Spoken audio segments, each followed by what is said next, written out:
জুলাই গণঅভ্যুত্থান থেকে গড়ে ওঠা দল হিসেবে তাদের উপর এই দায়িত্ব আরো অনেক বেশি বর্তায়। আমরা জুলাই গণঅভ্যুত্থান উপলক্ষে জাতীয় নাগরিক পার্টি যে কর্মসূচিগুলো কথা চিন্তা করেছি তা উল্লেখ করছি। আমাদের 1 জুলাই থেকে 30 জুলাই পর্যন্ত আমাদের সারা বাংলাদেশ ব্যাপী আমাদের 64টা জেলায় জুলাই পদযাত্রা হবে। আমরা এই পদযাত্রার নাম দিয়েছি দেশ গড়তে জুলাই পদযাত্রা। আমরা 1 জুলাই শহীদ আবু সাঈদের কবর জিয়ারতের মাধ্যমে এই পদযাত্রাটি শুরু হবে। এই ক্রমান্বয়ে বাংলাদেশের 64টি জেলা প্রদক্ষিণ করবে। আমরা 64টি জেলায় যাব, আমরা শহীদ পরিবারদের কাছে যাব, শহীদের কবর জিয়ারত করব, আহত যোদ্ধাদের সাথে কথা বলবো এবং অভ্যুত্থানকারী এবং বাংলাদেশের সাধারণ ছাত্র জনতা যারা রয়েছেন তাদের সাথে কথা বলবো। তাদের যে আকাঙ্ক্ষা ছিল জুলাই নিয়ে, সেই আকাঙ্ক্ষার কথা আমরা শুনবো। ফলে মানুষের কাছে যেতে এবং জুলাইকে মানুষের কাছে গিয়ে সাধারণ মানুষের সাথে মিলে স্মরণ করতেই এই কর্মসূচিটি।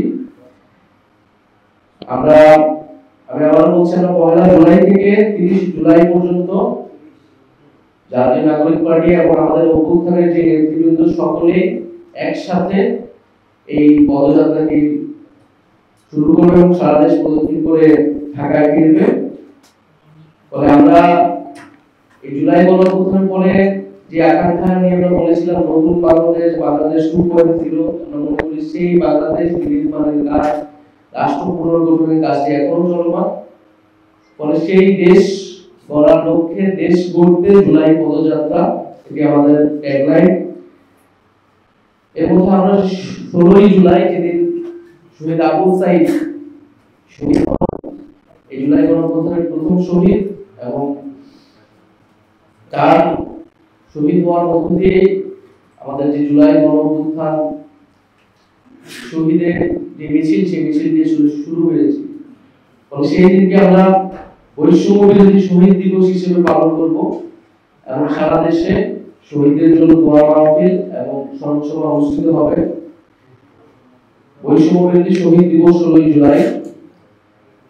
আমরা 3রা আগস্ট, আপনারা জানেন 3রা আগস্ট শহীদ মিনারে ফ্যাসিবাদ বিরোধী এক দফা দিবস ঘোষণা হয়েছিল। আমরা এই বছর 3রা আগস্ট শহীদ মিনারে ছাত্র জনতার জুলাই ঘোষণাপত্র ইস্তেহার পাঠ কর্মসূচি অনুষ্ঠিত হবে। আপনারা জানেন যে জুলাই ঘোষণাপত্র যেটি সরকারের দেওয়ার কথা ছিল, আওয়ামী লীগ নিষিদ্ধের আন্দোলনকে 30 কার্যদিবস বলা হয়েছিল, সেই 30 কার্যদিবস পার হয়ে গিয়েছে, কিন্তু সরকার কোনো ধরনের উদ্যোগ আমরা দেখিনি। এই জুলাই ঘোষণাপত্রের দাবিটি ছিল যারা অভ্যুত্থানকারী ছাত্র নেতৃত্ব তাদের পক্ষ থেকে দাবিটি এসেছিল